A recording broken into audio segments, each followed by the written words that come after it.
So they asked me to ask each of us to record the session just so those officers that's in two different rows, especially for me, because I'm doing the Sergeant Arms, but I'm actually VP of Public Relations for True Blue Talkers. So I'll have to go back and watch the Public Relations, I guess, to get the credit for attending today's TLI. But Sergeant at Arms,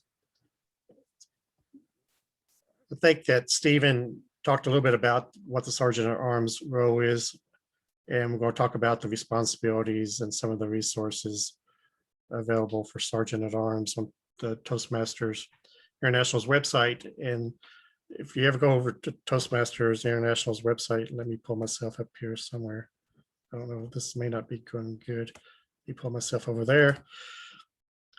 They have a resource section which has a lot of resources that you can use for both any officer roles as well as during your progress through your pathways training, and to download backgrounds and such if you're still in virtual mode when it comes to your meetings.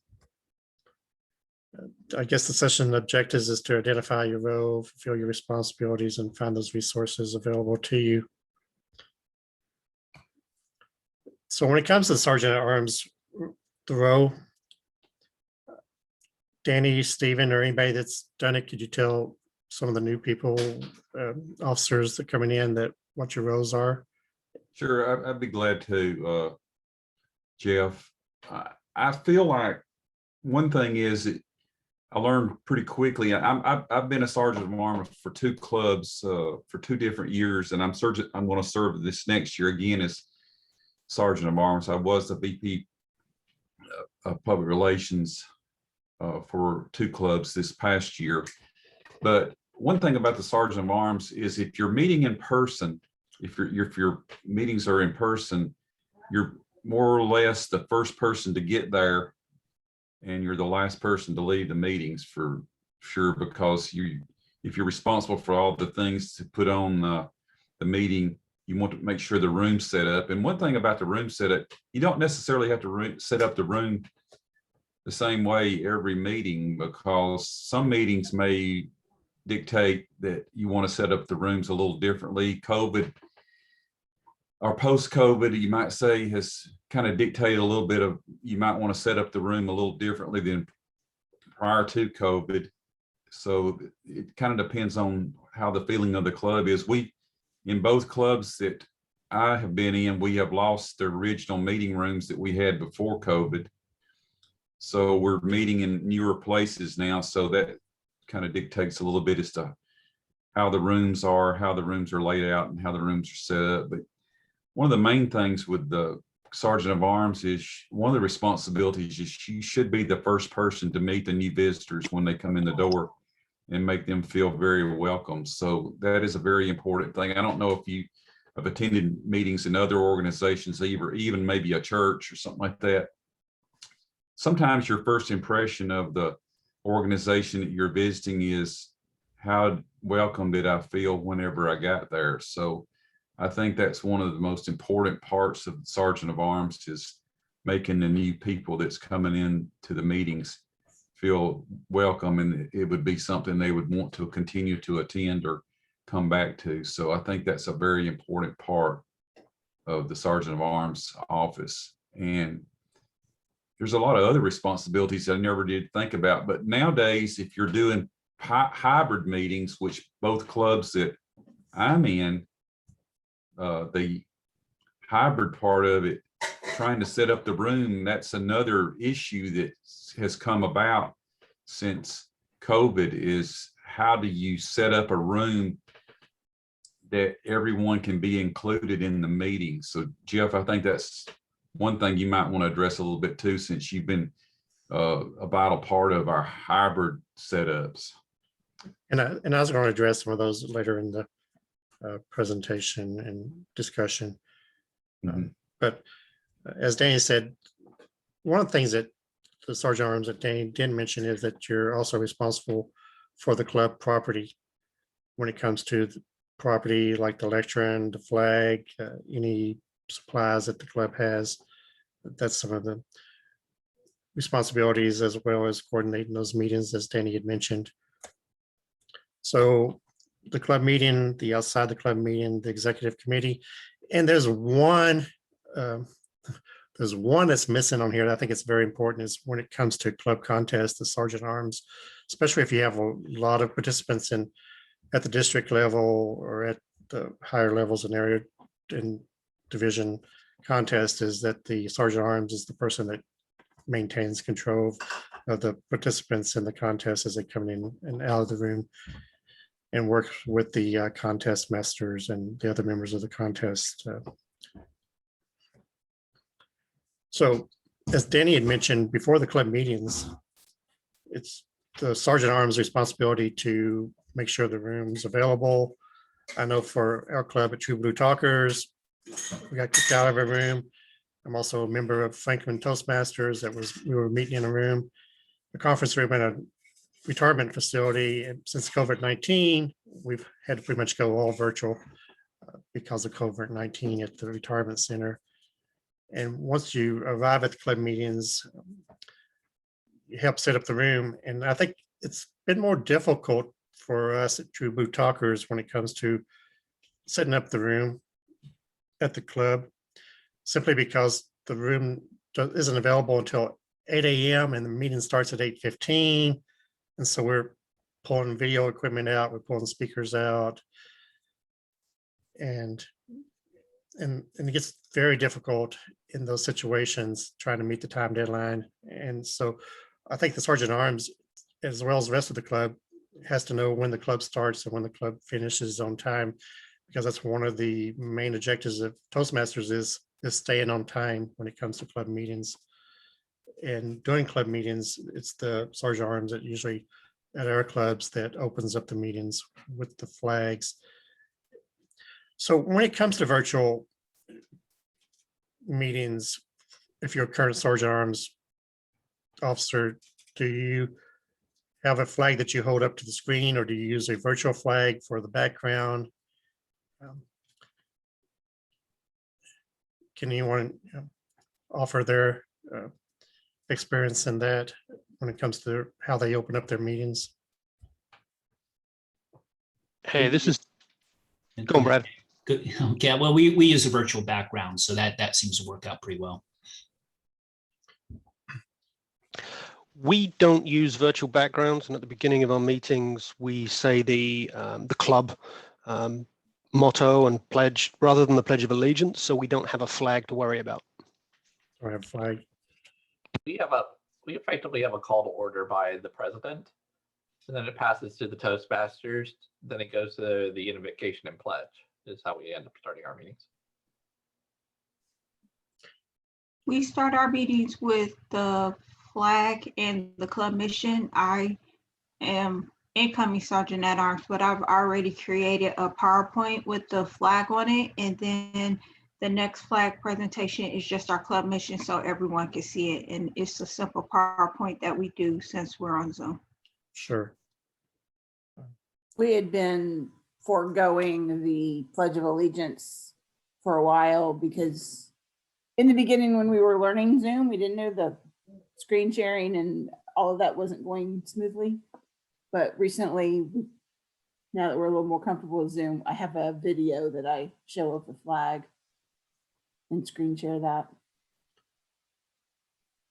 I know, I don't know if most of you know that you can change the background to like I think Steven's got a Toastmasters International background there if you didn't want to use your real background. And you could change that to the flag if you have it loaded up to Zoom as a virtual background. And if you don't want to be in the picture of the flag, you could put a Post-it note over your camera and you just disappear. And all that's left is your background. So I don't know if anybody knew that or not, as I learned at one of the other meetings that I was in, that you can make yourself disappear and vanish right before everybody's eyes when it comes Jeff, I don't know if this is time, but how do you get it to where it's like what you have right now, where you're stuck in front of the PowerPoint? When you go into screen share, there'll be an option of 3 tabs, and the middle tab says advance, and then there'll be an option for a virtual PowerPoint or Power presentation virtually background. And so you click on that and you go in and pull your, you click the file for your presentation, and it brings you up into this mode. Although when I first tried it, I can show you here in a moment if it'll let me do it. It may not let me do it since I'm sharing the screen. But when I first tried it this morning, it didn't come out like this. So I had to try it again because it's in beta version, or it says it's in beta version. And there was an issue. It only showed maybe this much of the screen. And so I had to stop sharing and restart sharing just to see if it would work. Because they ask us to do it this way, since we wouldn't be over here in the gallery talking, would be on the screen talking during the presentation or during the breakout sessions. Jeff, I don't know if how many clubs is this on this training section are meeting in a hybrid mode, but that poses a little bit of a problem on the hybrid, because half the group is not at the meeting, half the group is at the meeting, or whenever I say half, portions of the groups are at the meeting. So if you have a flag at the in-person meeting, it's kind of hard to get it on the screen for the people meeting on the virtual side of the meeting. So it does create a little bit of thing. I don't know what's best, but it's kind of an issue. It is, and we'll talk about that as we go through the slides, because I don't know in your clubs who's responsible for, if you're doing hybrid meetings or online Zoom meetings, is there a particular person that's doing that, running the computers, running the meetings as far as the host of the meetings? Is there anybody in particular that is doing that in your clubs? And you can bring, if you want to talk about that in here a little bit, we can talk about that as questions. But as far as this mode of Zoom, instead of using your PowerPoint to drive the presentation, Zoom allows you a couple of buttons in here to move through the presentation without having to go through the PowerPoint slides. So it's a little bit easier. And as we said, that before the club meetings, we confirmed the room reservation. You know that was a problem with us at True Blue Talkers, because I think we met one time at a Steak and Shake, and the music was on when we got there, even though it was supposed to be off, and ensuring that there are club supplies. And that means, like, for example, membership forms, maybe old Toastmasters magazines that you want to hand out to visitors when they come into the room. And this has been the problem for us, is getting there at 8 o'clock when it opens and trying to get everything ready by 8:15, because not everything is set up the way that you want it. There may be tables and chairs that's in a different setup that you normally would have used during that time. And so you got to rearrange the room and set everything up with the equipment and things, especially for the hybrid meetings. And then you send out the media materials and promotional materials for those guests that you may have. And I know for us, it seems like most of our guests, Danny, have been virtual versus in person. There's only been maybe a couple people that's came in person at some of our meetings, but most of the meetings, they're virtual. In the hybrid meetings, they're not live. And that makes it a little bit more difficult to greet. I think you're right, Jeff, but it varies from club to club. I'm in a second club. Besides the True Blue Talkers, I'm in the Heart of Tennessee club. And it seems like it's the opposite. We're having more visitors show up than we are members. So I don't know. I think it just varies from club to club. And I know with virtual meetings and hybrid meetings, especially if they're meeting online, it's hard to get them to sign a guest book. But I guess you could do that through Chat and ask them for their address information and contact information, or ask them to go to the Free Toast website that your club's hosted on and ask them to register as a potential guest, maybe in the future, interested in membership. one thing that I'm working on, Jeff, right now is if you meet at a large facility, maybe like a church, and you're deep back in the church somewhere in a room and that kind of thing, it's really good if you can have a club sign made up, you know, that we're meeting in like room 130 or something like that, and set outside to, you know, Toastmasters meet in room 130 or something. And at least the people will have a way, and they won't have to be hunting over a real large building to try to find the meeting room. True.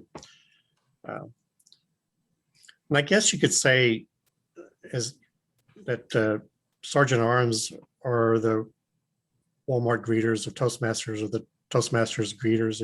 If you think of, if you're doing in-person meetings, and I know for some clubs we're just starting to meeting again at locations that may not be the location that we initially started at, but I guess Toastmasters expects you to, once the meeting starts, to sit in the back of the room and greet guests that may come in a little bit late. I know prior to COVID-19, we was meeting at a church, and sometimes we'd have guests that would come in late simply because they couldn't find the room. And they would be walking all over the church, and it was a pretty large location. And Sergeant at Arms, I guess, if you want to have food, you can have food. If Sergeant at Arms wants to bring food, if President wants to bring food, especially during the contest, then they coordinate the food service, if any. And then the Sergeant at Arms collects the ballots and tallies the votes when necessary. Does your club have best speaker, best table topics, and best evaluators during your meetings? Yeah. One of the two of mine does. I know that some clubs do and some clubs don't. And I think it's been difficult, like the Franklin Club that I'm in, it's totally virtual now. And so it's hard to give out a ribbon or award to someone that's virtual compared to what it was in the past. But still, it's given that recognition to the best speaker, to the best evaluator, and to the best table topics speech. And I think it's important, especially in keeping with the member retention, especially during this time. I know membership across the clubs has been down significantly here this past year. But after the club meetings, it's expected that we return the room to the original configuration, pack up and store the materials, the flag, the lectern, any supplies that we might have had out, and dispose of trash.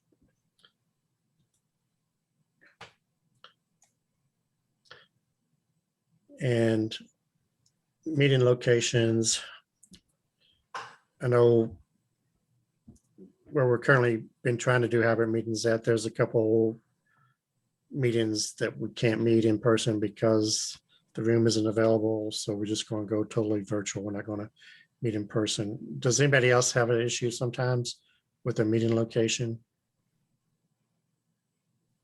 We actually did that this week because of training being right afterwards. I couldn't set up the room, so we just went all virtual with that. Since we meet on Saturday mornings, we literally butt up to these type of trainings. We run into issues where we were meeting that all of a sudden they wanted to start charging us like $50 for every time we met. They wanted to charge rent on the room. So we're having, and still are having, some issues right now with, because when you move and you find a room, but maybe you don't have Wi-Fi or something like that to, you know, run your meeting, or maybe not have access to Wi-Fi, even though it might be available. They might not want to grant you permission to use their Wi-Fi system or something like that. So it does create issues for if you're going at somewhere outside of a in-person meeting. And I think it's been difficult too, though, especially if you're doing hybrid or if you're doing virtual.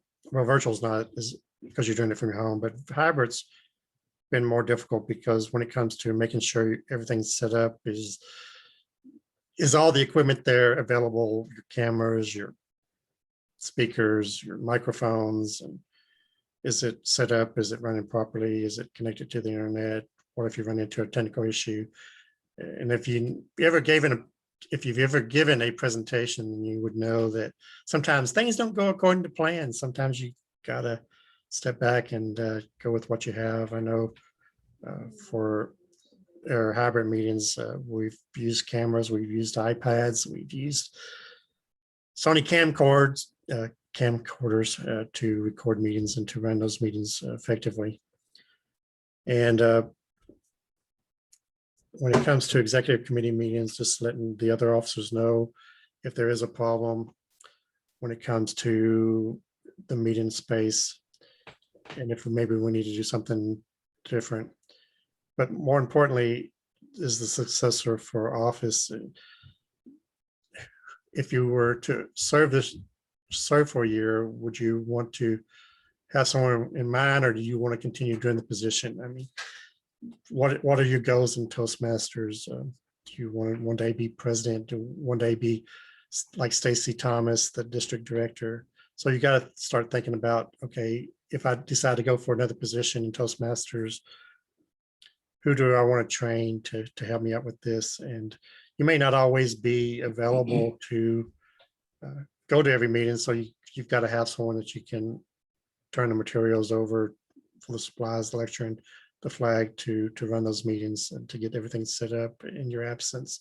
And I know, Danny, you go out bicycle riding, take those trips across the country, and so there's times that you're not available to come in and make sure the room's set up and greet the guests. So it's everybody's job actually to, within Toastmasters, an officer and his members that's not officers, to actually greet the guests as they come in, make them feel welcome, to put them a little bit at ease, because when you're doing public speaking, or you're going to get up and give a speech, or you're going to get up and do your table topics for the first time, you sometimes feel uncomfortable in doing that. And so we'll call upon guests sometimes to see if they want to participate in the meetings.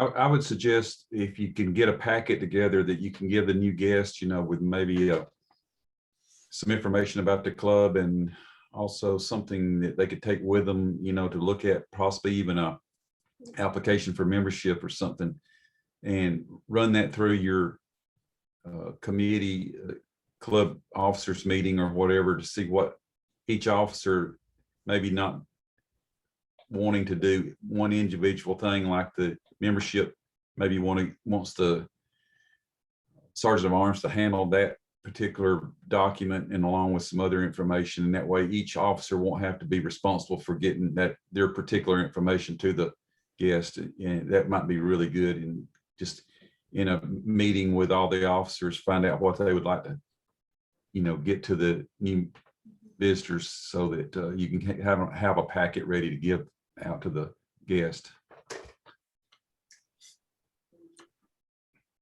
So as a Sergeant Arms, you give the status of the meeting space to the executive committee, which is made up of your other club officers. Work to coordinate meeting space, chair the social and reception committee as the official club Toastmaster greeter, and replace items as needed. Name tags are real good to have available too. And I guess as you're coming in to do the Sergeant Arms responsibilities, you need to think about, how am I going to fulfill this responsibility? Who and what, when it comes to your responsibility.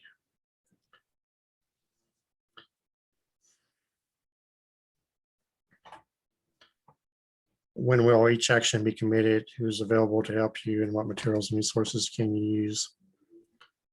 So you work as a Sergeant Arms with the other club officers to fulfill these responsibilities. Is there, for example, enough materials of applications that if guest came in and wants to join, do you have it in your resource box? And who else is available to help you as far as another Sergeant Arms person, mentor, and you could come in and help you out if you need help with that. But for the most part, I think Sergeant Arms is probably the easiest position when it comes to the different officer roles.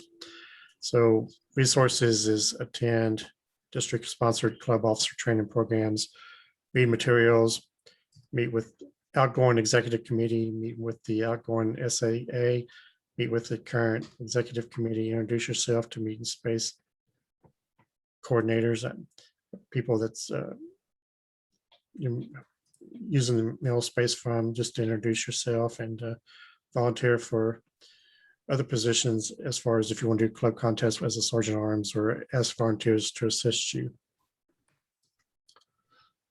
So, but best resource I think for sergeant at arms is Toastmasters International. And let me get out of this training here.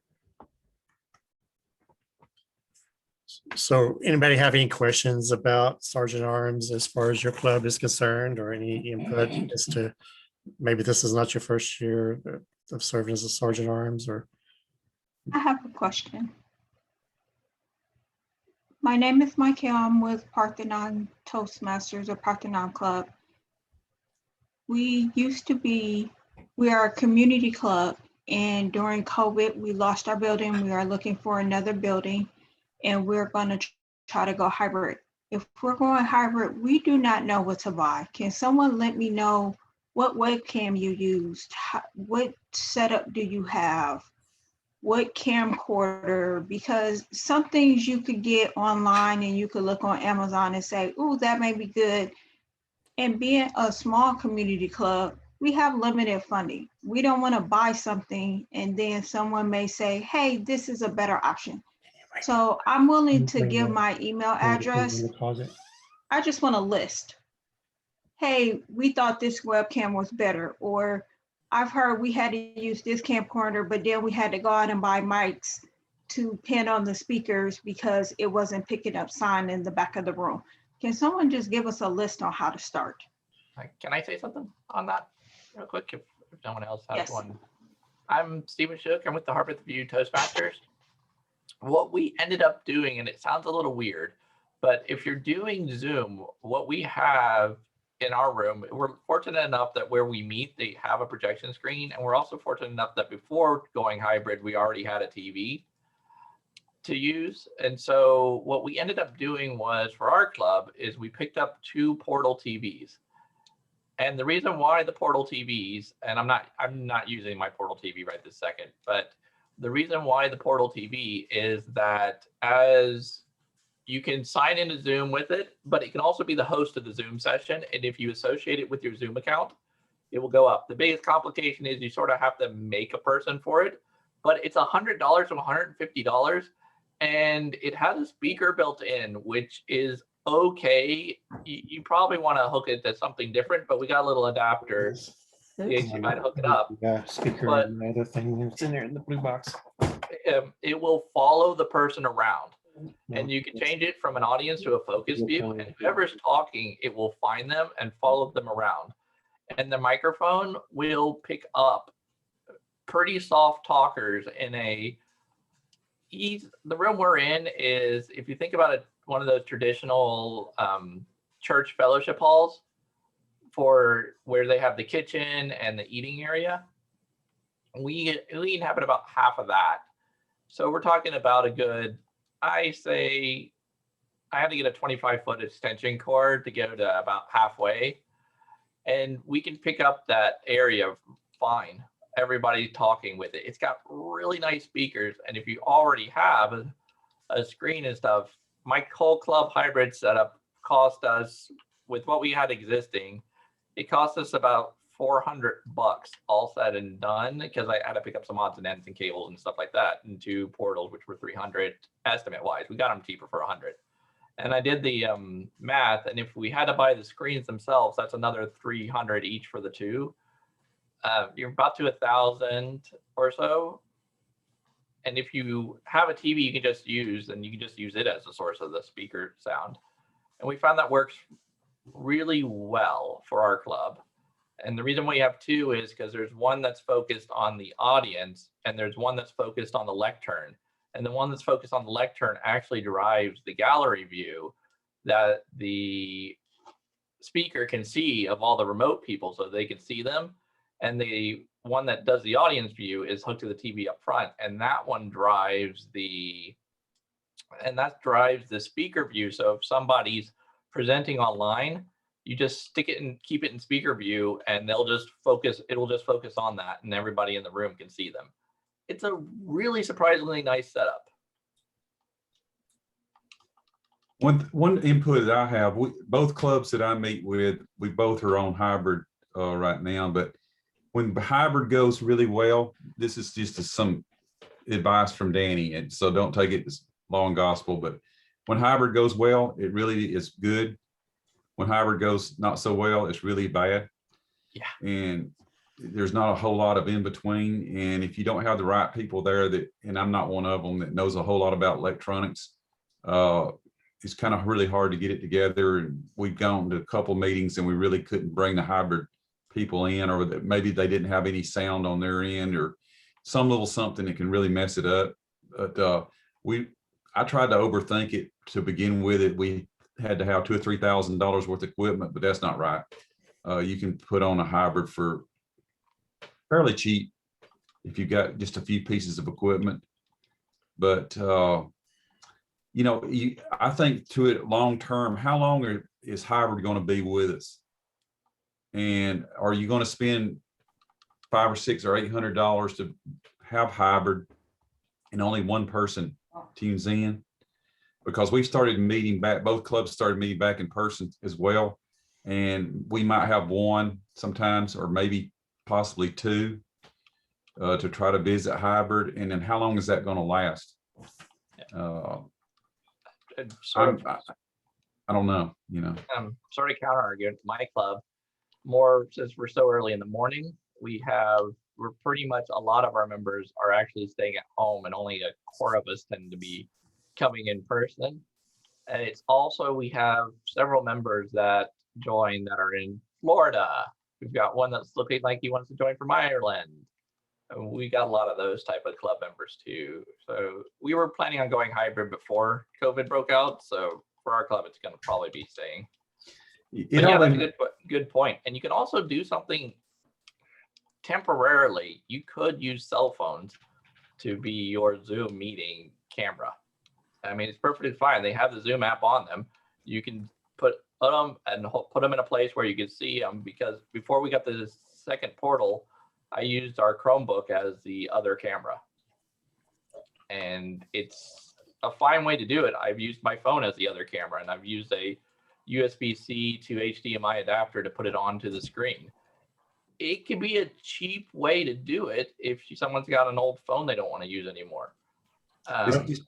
It's real hard to set. It's real hard to put on a hybrid meeting if you don't have some kind of big screen TV for the people at the meeting to see the people who are on camera on the hybrid part of it. It's real hard to see those people. So I would recommend, if at least nothing else, key in on a big screen TV as part of your hybrid setup, so that the people at the meeting can see the people who's meeting on the virtual side.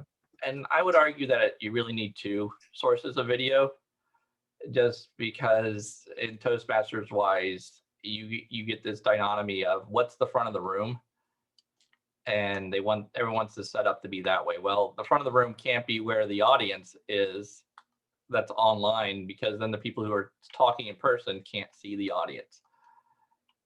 And sorry, Jeff, I guess we need to move on with something besides hybrid, because we could have a whole session on hybrid, I guess. Well, we could. I was just going to intervene here. So if you have an iPhone or you want to use an iPad, they make tripods that actually allow you to put your iPhone onto there. But for me, I bought a video capture called HD60 S+, which captures video, because I had an old camcorder, Sony camcorder that was laying around. So I actually use it to do live stream when it works. And then we have bought a speaker to actually hear the people on Zoom, as well as the people on Zoom can hear us. And I think, Brad, did you have your hand up, or someone had raised the hand for a second? I didn't know if you had a question. No, I just want to mention, I shared a presentation that I got from the district conference that might be helpful. I found it very helpful. At Brentwood Early Risers, we're in the same position as Franklin Toastmasters, where we're in a retirement community that's not letting us back in yet. So my main priority is trying to get a hybrid meeting set up, and I have to do this since our president is based in Texas. So so we definitely are going that way. So I'm eager to get any ideas on how to do that, but I understand we have to move on. And I was going to say, the district is really pushing clubs to think about maintaining the hybrid meetings, simply because someone may not be able to be there all the time, but they may be able to be there on their phone or at their office or something, especially if they've got to work. It just keeps everybody engaged. Any other further questions on hybrid meetings? Because I think that's the hardest part, is trying to implement that, going back to what we consider a standard meeting, where some of us are meeting in person and some of us aren't. And during COVID, we've kind of spread out. Some of us may not be even in the same state. We've had visitors visit clubs from around the world and just want to, they want to maintain that contact and check out different clubs going forward and see what they have to offer. So I have a question, Jeff. So has anybody done the hybrid where the sergeant at arms isn't in the room locally? Because I'm not going to be able to. Because I'm in Murfreesboro, but the meeting is in Bridgeton, downtown. So do you just pair up with someone, or how's that work? Any thoughts on that? Would you just I guess you could have a co-sergeant at arms to assist you in those circumstances. But if you're doing hybrid meetings, you should be able to continue as sergeant at arms. Your position, you just be virtual, but you wouldn't be able to make sure the room is set up or greet the visitors as they were coming in person. Yeah, honestly, I don't see how the sergeant at arms, the one role that I don't see how it can really be done virtually. And so If it's hybrid. effectively, you'll have a co-sergeant at arms that will do all the sergeant at arms stuff. Right. You could be creative and send out, maybe be responsible for sending out packets of information to people, or contact them through the email or something. There's things you could do to be creative that maybe some of the other officers wouldn't take on, like, getting them the information they might need to join the club or whatever it might be. Okay. Yeah, we're not hybrid yet, and I didn't think about it when I signed up for sergeant at arms, and then they brought it up, and I was like, I'm not gonna be there. So yeah. I don't know if your club assigns officers on a yearly or a biannual basis, but you could probably have someone in the room and then you run the Zoom or WebEx or whatever you're going to use. And you could probably do the first 6 months and the other person gets credit for the next 6 months, but y'all run the whole year. You do the Zoom portion, you log in, you make sure the agenda is listed in the chat feature, make sure that is going to start the meetings on time, and then the other person greets the teammates and both of you can get credit throughout that year. For me, when it comes to hybrid, our past sergeant at arms has actually told me he's willing to help me in the buildings, and then I am to run the meetings to make sure the agenda is in the meeting, make sure everything starts on time. And when I do have time to meet in person, then I can do that as well. Okay. That's how we worked it out for our club. Awesome. Okay, thanks for the tip. Anybody else run into something similar at your clubs? I do want to sort of launch off on something else on that, which is in our club, we've got a new role called Zoom Master, because what we're finding is that sergeant at arm, I'm sort of been banned from being junior evaluator and Toastmaster for the minute, because the sergeant at arm can't get everything set up, do their physical duties, and run everything for the Zoom as well. is what we're finding in our club, at least. It's just too many things, too many plates going at once for everybody at the very beginning. So that's something we've tried to implement, is having a Zoom master, someone who's for the Zoom. And in our club, I try to like to have those person in person, because in our presentation stuff, I mute conversations so you can't see them. So if someone chats, you can't see it on the screens that are shown, because it's not how it's supposed to be. So we need somebody also to make that digital physical bridge to say, oh, someone ask a question in chat and then bring it up to the physical meeting, and vice versa. And to fill those type of things. So we're finding that we're starting to need that type of role too. I know we only have about 4 minutes, but does Sergeant at Arms also cover parliamentary procedures? If so, is there some type of training out there? Or can someone send something about Robert's Rules of Order? I know that the old legacy style used to have a presentation on Robert's Rules, and I haven't seen anything in Pathways. Good point. That is a really good point. And also adding to that a little bit is that Toastmasters International seems to be pushing hybrid meetings as well as virtual meetings, but there's no officers. The officer slate has never changed. It has kind of created what you alluded to, Stephen, on the,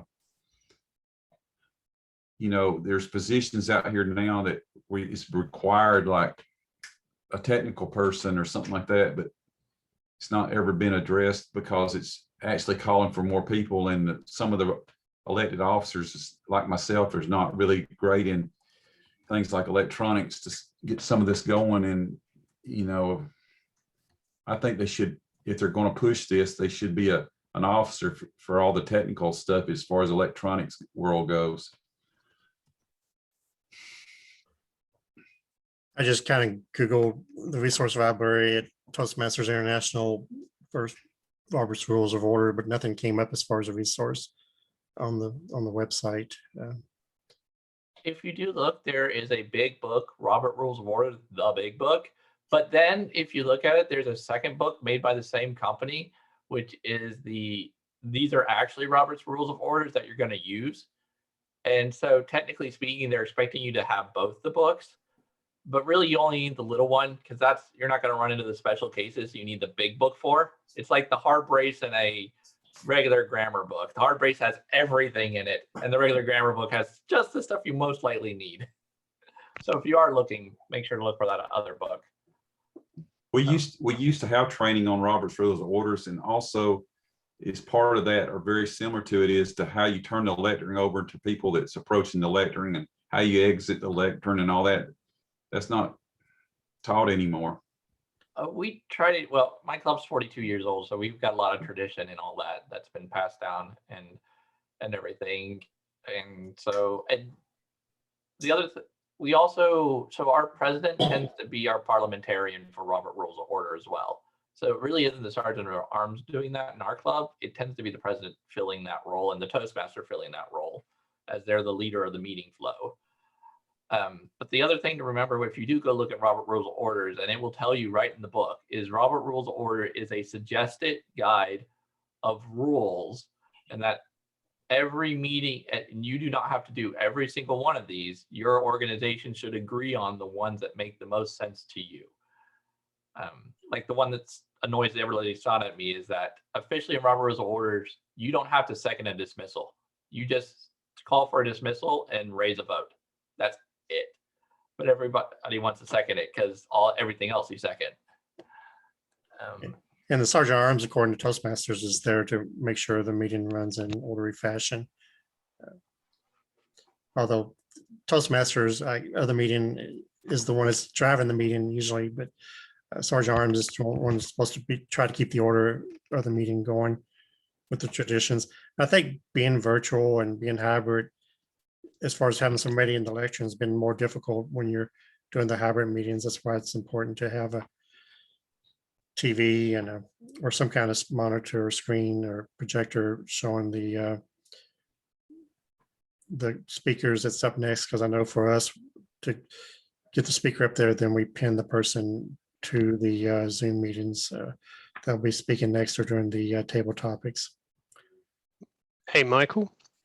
Michelle, I'm sorry. Pronounced your name wrong there, Ms. Tolan.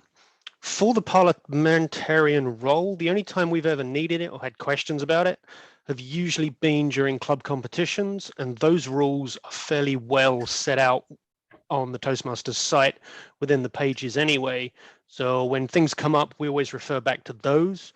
During the meetings, tends to be a little more relaxed. So we may have somebody suggest something at a meeting and somebody second it, and as long as we minute that, then we're usually good. I look at it as Robert's Rule of Orders should be taught to everybody, because whenever you're not at a Toastmasters meeting, but you're running a meeting, learning to run meetings at Toastmasters, Robert's Rule of Orders should be something that you learn to run another meeting, because you're learning how to run meetings at Toastmasters. I'll say Yeah, that other time it comes up is during the election, officer elections, if you have officer elections. Yeah. If Robert's there's a Rules of Orders question, is a great fallback for meeting chaos and everything. It's like you don't have any conventions for the meetings. You can always fall back to Robert Rules because it's well enough known and it's easy enough to teach that you can almost pull any meeting back to them if you need to.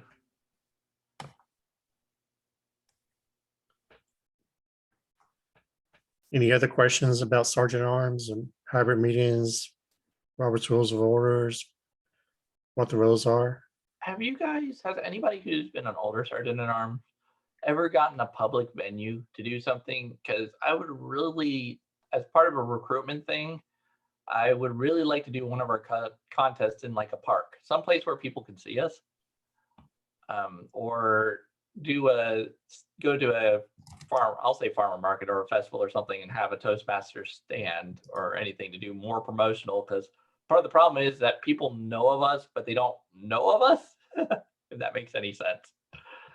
And getting out there, but getting the physical space is a sergeant at arms role. And I was wondering if anybody had any experience getting physical spaces to talk and do stuff that's not your regular one, just sort of one-time type things.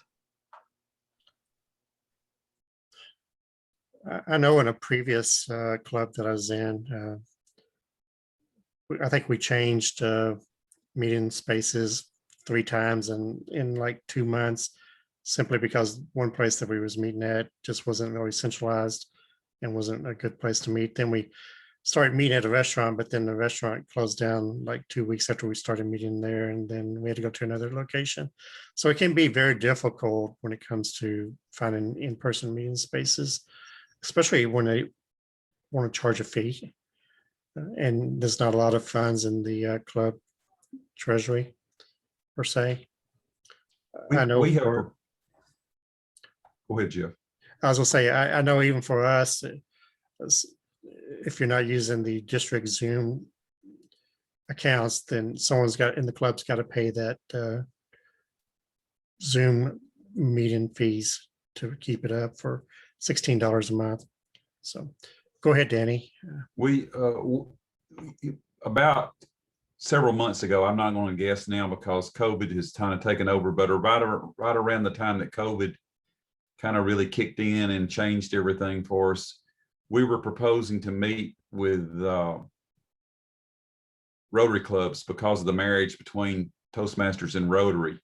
And we were planning on having some off-site meetings and meet at the Rotary Club meeting places and have a joint meeting between Rotary and maybe change our agenda up a little bit so that we could have Rotary participate in what they do, and we could do what they could participate in our meeting, we could participate in their meeting, and so on and so forth. But that kind of all fell through the cracks whenever COVID set in, because they quit meeting at their meeting places too and that kind of thing. But I think we will eventually get back to that we may have a different kind of meeting, but it would be a joint meeting between Rotary and Toastmasters.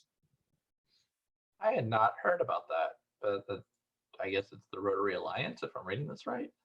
Look up on Toastmasters International website and then Google Rotary and Toastmasters, there's a marriage there now that between the two clubs that was announced about a year ago, but that kind of all fell through when COVID set in and it hadn't been picked back up. But we're trying to, in fact, Rotary has a Toastmasters thing on their website that they can do speeches on their, through Rotary, through Toastmasters. Oh, that's funny because we do have a Rotary Club member who's part of, he got his Rotary Club membership after joining Toastmasters. Well, there's an agreement there, like a memorandum of understanding between the two clubs. And I know that the district just had a Rotary Club. It became a Toastmasters Club here a couple months ago.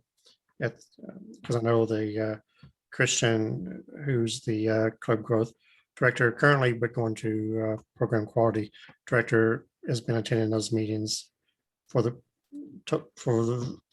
Rotary Club. It's real easy to get in and speak to a Rotary Club because they want a speaker at every meeting they have. So it's real easy to get in and talk about Toastmasters at a Rotary Club. Looks like we've got about 3.5 minutes perhaps before the breakout session ends. Any questions or thoughts on if you're a current Sergeant at Arms or any concerns going into the position of Sergeant at Arms?